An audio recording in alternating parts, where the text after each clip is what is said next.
So here we are again, and where are we going today? Well, today is the open day at Dunblane Masonic Lodge. It's called Dunblane No IX, and we're going hopefully do some filming inside with a couple of the Masons and give you an insight into the Masons Lodge of Dunblane. At the moment I'm on Dornoch Bridge, which was the Bishop's Bridge, or it used to be called, and we're just going to go onto the High Street and to the front of the Masonic Lodge, Dunblane No IX.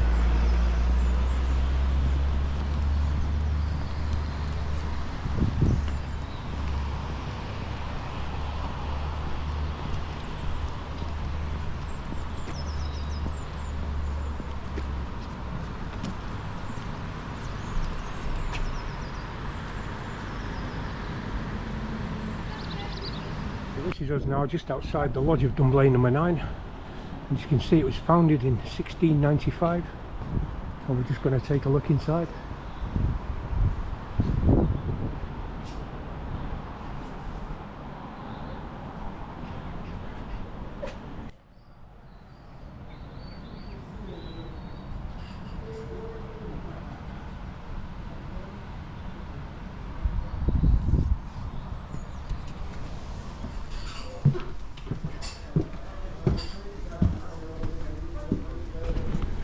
So this is the bar area, the lounge bar, and pretty good on a Friday and a Saturday night. It's just reopened again for a Thursday, and everybody welcome according to the posters. So if you fancy coming down for a couple of beers and a chat, come down and see the boys. I'm sure you'll be made very welcome by Alec behind the bar, and if there's any Masons in as well.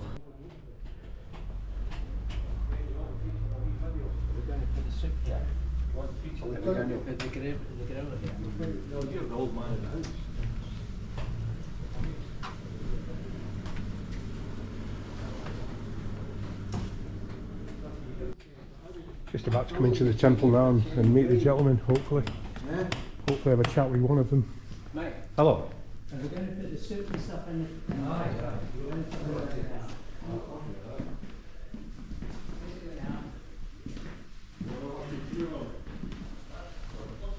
So with the chair, is that the master's chair? No, the master's chair there. And that is the master, that's Ian McRobbie. Hello Ian, nice to meet you, Rob Hollins. Right. Vlogger, YouTube vlogger.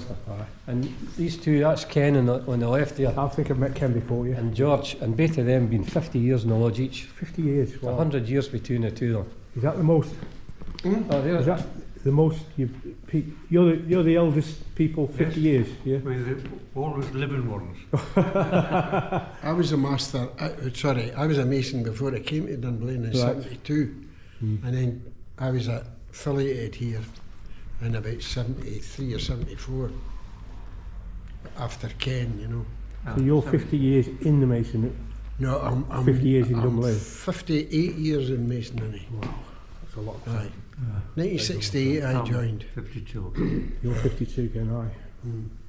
And you can see Ian, how long are you in it? When did you join? Me?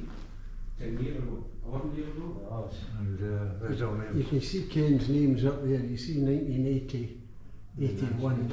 That's Ken and I there, and everybody preceding that is passed away. so you start at the beginning there, Rob. This is all the estate owners, like Captain Davy and Drummonds and all these people. That's what it was, I've read about that, yeah.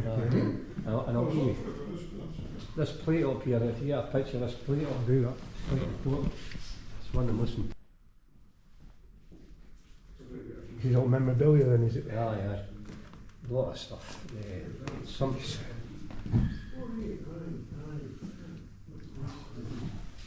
This stuff on there, I'll give you this in writing. That's about 200 years old. The whole one? Aye, it's a stuffed mule you've got.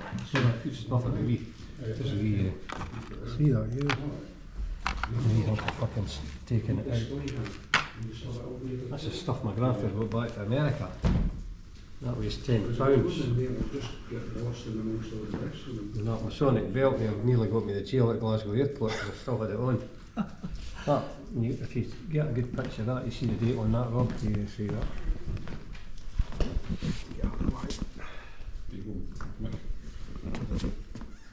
That's the first minute. Oh, yeah. First minute. It's Scott showing you this here, Rob. You can hardly read it. Oh. Handwritten, eh? Yeah. So these are the first minutes ever from the start, yeah? It is. Wow. This one here's the first ever minute. Yeah, established 1695. So, and there's the name of the lodge, it's number 9. Yeah. Right? And that plate up there says number 9, but that's Lodge Kilwinning. So what actually happened was, they formed the very first Grand Lodge in Edinburgh. And the bottom line is, Dunblane didn't get represented at that meeting. So they were allocated, I think it was number 12. And this Edinburgh Lodge Kilwinning is no in Ayrshire, it's Edinburgh. They were allocated number 9, which is the number we've got now. And that's because they didn't represent our people at the time. And then it was later years they sorted it out, and they gave Dunblane number 9, and they gave this lodge Number 10. 10. And then a delegation was invited to go to Edinburgh and pick that up as a gift.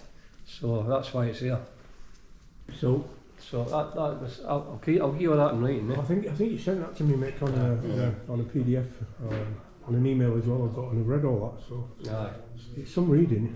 There's a lot of stuff, and there's over 300 years history here, Rob, so there is a lot of reading in it, obviously. You've got a lot.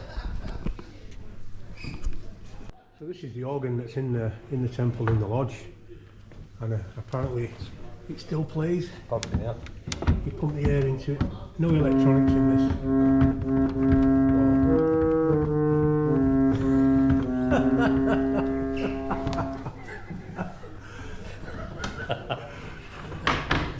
Playing that for all the older brethren. tracing These boards. are tracing boards, and we used to explain different parts of Masonic degrees. So there's symbols in there that are particular to the degree it's getting worked. You've got the skull and crossbones there as well. Yeah, I'll tell you about that. There's no Masonic secrets, I'm telling you. If You see quite a few skull and crossbones. At the top, the graves, you can see that on the internet. I'll show you down the bottom here. You can see quite a few of the graves You have a look in, at this. in the cathedral cemetery. Got Aye, a skull and that's- crossbone on. Yeah, that's just a Victorian thing. Right, okay. If you hear a look down here, Rob, I'll show you this. And these tracing boards, it's easier to see. So you can Tudor Reese, it sits there, the start of the old Tudor. Aye, Tudor, yeah. So he brought them for Aidan. And that, you get that plate there, I'll tell you that. So if you look at that tracing board there, I can see that. It's similar to that one. and, that, down there, and that's with a the skull. spriggy acacia that's above it, acacia leaf. I can see that, yeah. So that relates to these two Stained mosaics. glass windows, yeah. So Wow. on the right there's Hiram Abiff, who you'll find in Kings 2 in the Old Testament. And he got murdered by 3 ruffians. And they had his body under earth and covered it with a spriggy acacia. So that's why the spriggy acacia is up there in that board I'm showing you. No, aye, no. This is what. This is where all the regalia is kept for office bearers. And that stays here all the time. So you can use them, anybody can use them. No, just the people that's in office. So Right, that's fine. for like say me, almoner, that's what I am. Right. And this is You can use all that. so you've got a sash that says almoner, Aye. and this is what we call a jewel. And everybody's got their own signs for their office. So that's the almoner jewel. You'll be able to see masters and stuff over there. Right. So this stuff stays in the lodge all the time. It doesn't go outside. no. Because if I don't turn up one night, somebody else is going to do get it, yeah, it. Right? that's good. So that's why when we're out and you see us with a case, that's our own personal stuff. Right. Because we're going to visit a lodge. But while we're in here working, That's stay here. That's for that as well. Fascinating in here today, absolutely fascinating, with Mick Simon and a couple of other Masons giving me the history of the lodge. I'm just looking above my head here, and this ceiling is unbelievable. Don't know if you can see that. I'm sure that's hand painted. What a beautiful ceiling, what a beautiful temple.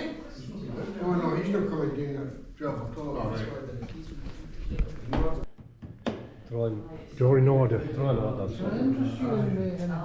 Mickey, you're going to get that lady there to sing that. So Mick Simon's just telling me this is the old safe that houses all the documents. And above the safe we've got a little bit of a museum. And what they're saying is they like to keep all this stuff inside the museum because it's very fragile and years old.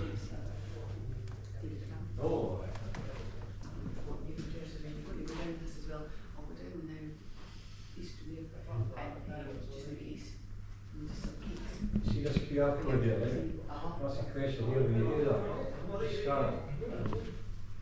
What I'm just going to do now is take some video of some of the documentation. You can see the boards pretty full, going back 12th century. I'm going to start here on these chairs. Masonry exists worldwide in all the countries. If you want to pause the video and read that. See, he was the master when we had a tricentenary. See that there? Lord Burton, Grand Master, he was a You Grand can see the pillars there, right? Which you don't know it's King Solomon's temple. That's the all-seeing eye, which represents God. You've got number 30, ancient Stirling. They reckon they were older than that, but they couldn't provide the minute. So we were probably the same. A lot. This is a Masonic temple which represents King Solomon's temple, and every Masonic lodge is the same. So they've got that is the east in this temple, and obviously west. There are the people. So they were all. And they used to hunt at Opposite points of the compass. Real, you've got to a day by. He's on that. He's on that. Yeah. And does every Mason have a copy of that? Or? No. At any ritual we do, any meeting we do, we always refer to the Charter. Charter of Order Constitution. So that's brought in at different times when you're having meetings. Somebody says, "Real so and so from the Charter. We've got to adhere by that, and we got on with that." So that's amazing. Thanks for the info, Ken. Anyway, that's excellent. Thank you. And that's, and if you don't have that, you actually you can't operate. Right. Okay. So how many Masons are in Dunblane? In this lodge? Oh, currently I can't remember my membership. Must be about 30 something. 30 odd. Yeah. It used to be a lot more than that, but like most lodges in Scotland, the numbers have gone down. So. Show you the old temple. So this is a Masonic temple which represents King Solomon's temple, and every Masonic lodge is the same. So they've got that is the east in this temple, and obviously west. There are the people. So they were all. And they used to hunt at Opposite points of the compass. So every temple's the same. So the master sits in the east. Always. And these other points are the wardens, as you call them. They're basically like guards in that temple. If you imagine the guard standing at a castle or something, that's what they are. And if you come out the corner, you'll see a sword that one of them would hold at the door to make sure nobody gets in. That's not entitled to be in.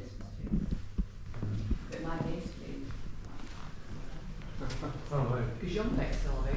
I fucking know all the You just live past us in spring. That was all the folk that thing with that. That's the sword. That's to make sure that nobody is allowed in here that shouldn't have been here, and certainly no any women. And that's not true. I bet out. There is one. Has There is one. it ever ever been Moira, a woman? you've got to expose your mind breast to check that you have been a woman, so can I do that? I'm not, Aye. That's what we've got to do. but I am. But listen, I've got big boobs and those, so I'm going to end this. So, what's your 5 minutes thing? Alright, you've asked the question, haven't Was it a woman? you? That woman up there. Well, that's, I don't know where. get a good a picture of that, so that's the charter. You go to Eastern Star. Is that you must have a charter or warrant of constitution in order to operate. If you don't have one, you can't operate. So we've got the charts on the wall, Ken, It's the charter. that's it. There's nothing else after that. That's just the charter. So every rule you've got to adhere by is on that. Is on that. Yeah. And, And does every Mason have a copy of that? Or? No. At any ritual we do, any meeting we do, we always refer to the charter. Charter of Order Constitution. So that's brought in at different times when you're having meetings. Somebody says, rule so and so from the charter, we've got to adhere by that, and we got on with that. So that's amazing. Thanks for the info, Ken. Anyway, that's excellent. Thank you. And that's, and if you don't have that, you actually you can't operate. Right. Okay. So how many Masons are in Dunblane? In this lodge? Oh, currently I can't remember membership. Must be about 30 something. 30 odd. Yeah. It used to be a lot more than that, but like most lodges in Scotland, the numbers have gone down. So. We could build on that, but they're missing 3 or 4. So, where they just so it's sort of big coincidence like that as well. So number one, so you leave on July 5th and 99, you can move it because it says in the end of it. That's actually what I'm sure who's the James. This is the copy of the first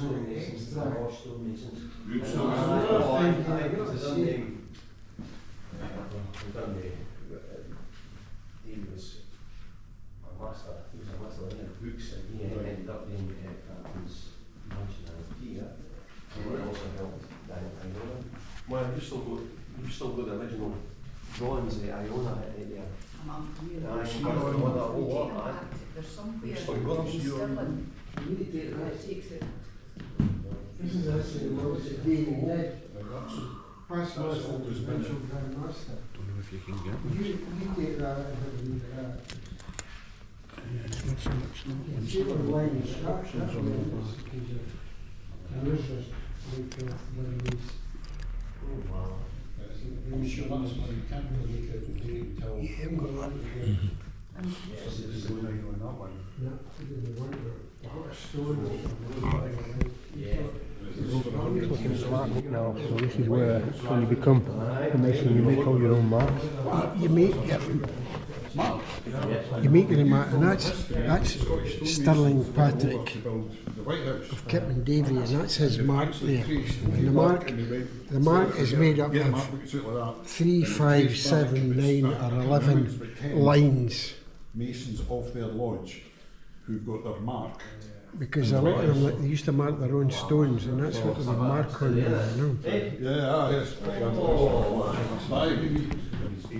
This is the time capsule when the building was built.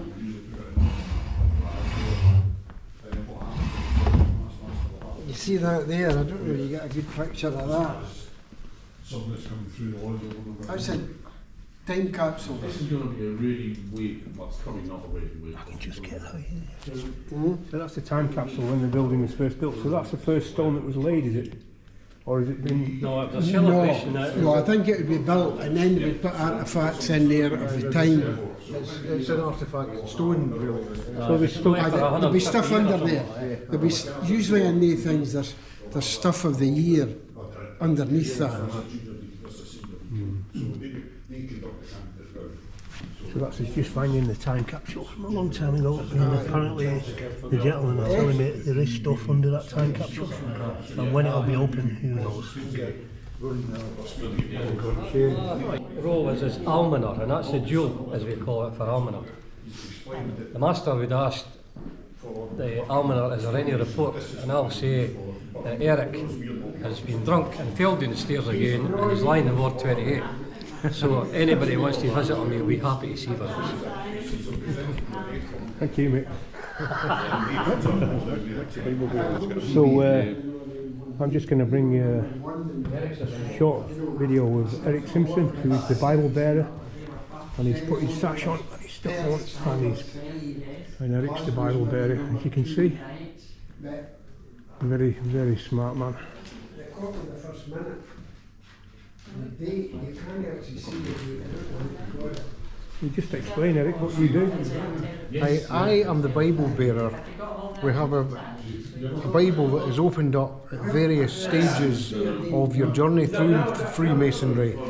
We're 3 degrees: the entered apprentice, the fellow craft mason, and the master mason. Beyond that, you make a mark, you become a mark mason. The Bible is opened up at various stages in your initiation, and I am the one that opens up and closes You the yourself Bible. open it. No one else can touch it. Just you, does it? Yeah? So Mick is just going to call to order, and we've got a gong here on this fireplace. Now, so that's rang to call a meeting to order. The meeting are called to order and everyone's to come into the hall properly dressed. Properly dressed. As you can see, That Mick means Simon to is say with your apron on and your sash and all the rest of it, and sign the book which is out there. You must sign that book before you come in.